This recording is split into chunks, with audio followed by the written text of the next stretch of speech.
Tito Soto, ibinunyag ang naging ugat ng RAPE issue kay Pepsi Paloma. Yan ang pag-uusapan natin ngayong araw po ng Sabado, unang araw ng buwan ng Pebrero. Pero bago yan ay humihiling ako na pakisubscribe ang aking YouTube channel. Paki-like and share na din po mga kaparokya. Maraming salamat po.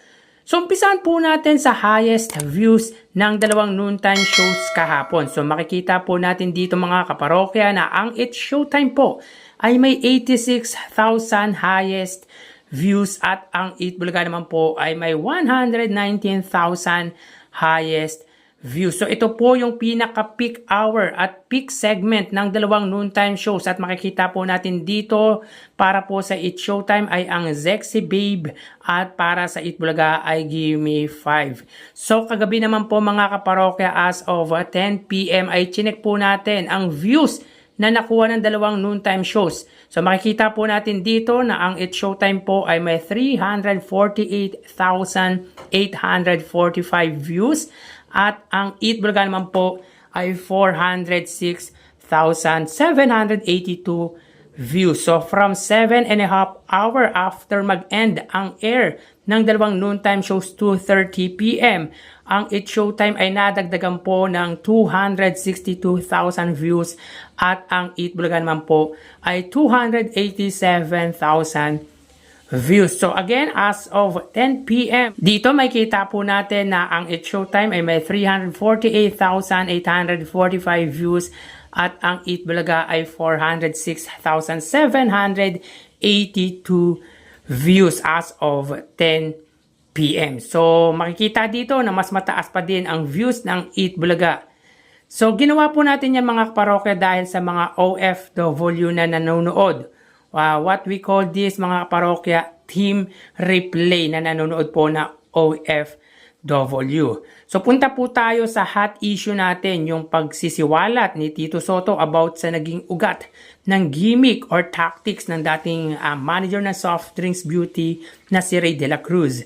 So last time ay na-interview nga si Tito Soto ni Carmina Constantino ng ABS-CBN entitled Tapatan. So dito may isiniwalat si Tito Soto. So pakinggan natin ang sinabi ng Eat Bulaga host.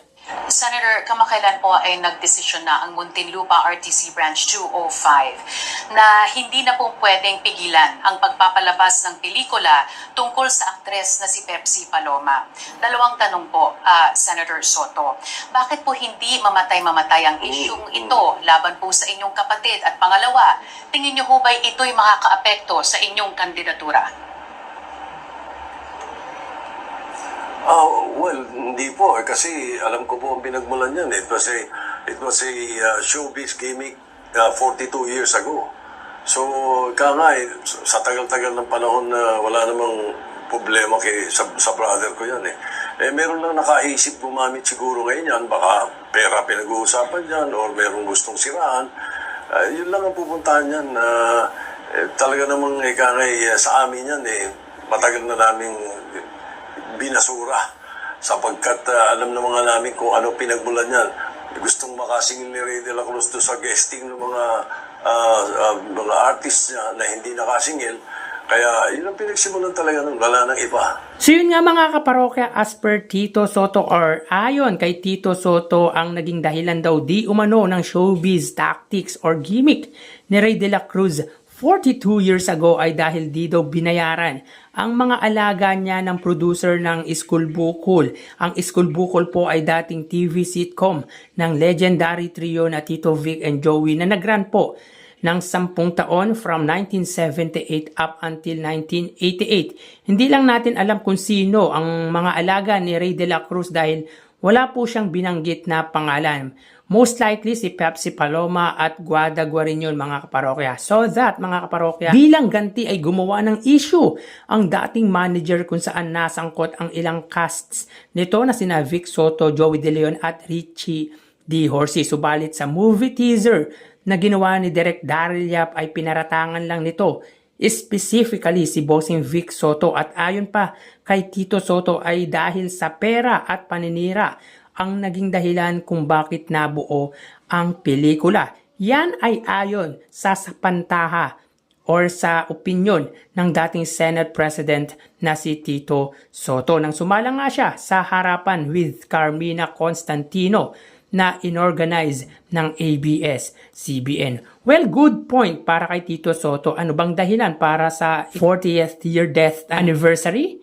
Di sana sa Mayo or May or right before May 31 dahil yan ang date ng kamatayan ng late sexy star na si Pepsi Paloma. Bakit February 5? Dahil start ng campaigning is February 11 which could be affect sa kandidatura ni Tito Soto as senator. Talagang makaka-apekto to mga kaparokya kahit pa hindi aminin ni Tito Soto ay makaka-apekto po sa kandidatura niya ang nasabing pelikula.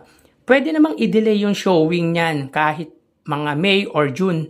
Yan ay kung talagang hindi paninira ang motibo. Parang movie lang ni Kim Chiu at Paolo Avellino na ilang beses na delayed ng Star Cinema sa hindi nating alam na kadahilanan. Sabi wala na daw pondo ang nasabing pelikula ni Direk Daryl Yap kung hindi daw maipapalabas February 5. Actually, mapapalabas ito. Nga lang ay kailangan niyang mag-submit ng mga requirement na ayon sa batas ng MTRCB. Kalokohan yan, talagang gustong ipalabas a week before the campaigning because it could be affecting the candidacy of former Senate President Tito Soto. Para sa akin ay isang kalokohan po na hindi po politically motivated ang ginawa na movie ni Direk Daryl Yap. Kaso mga kaparokya na spoil na ang nasabing pelikula dahil binanggit po nito sa korte na hindi daw RAPist si Bossing Vic Soto sa movie dahil promotional tactics daw di umano yun. Kumbaga in-splice or in-edit out lang. But the damage you made has been already done. Kaya yan, sana research and get the consent of some people na involved sa movie. Whether patay ito or buhay. Yun lang ay parang respeto na lang sa mga nasasangkot sa pelikulang ginawa ni Direk Daryl Yap. Kayo mga kaparokya, naniniwala din ba kayo sa sinabi ni Tito Soto na pera at paninira ito? Please comment down below. So hanggang dito na lang po mga kaparokya. Magsiingat po tayo palagi. Thank you and God bless.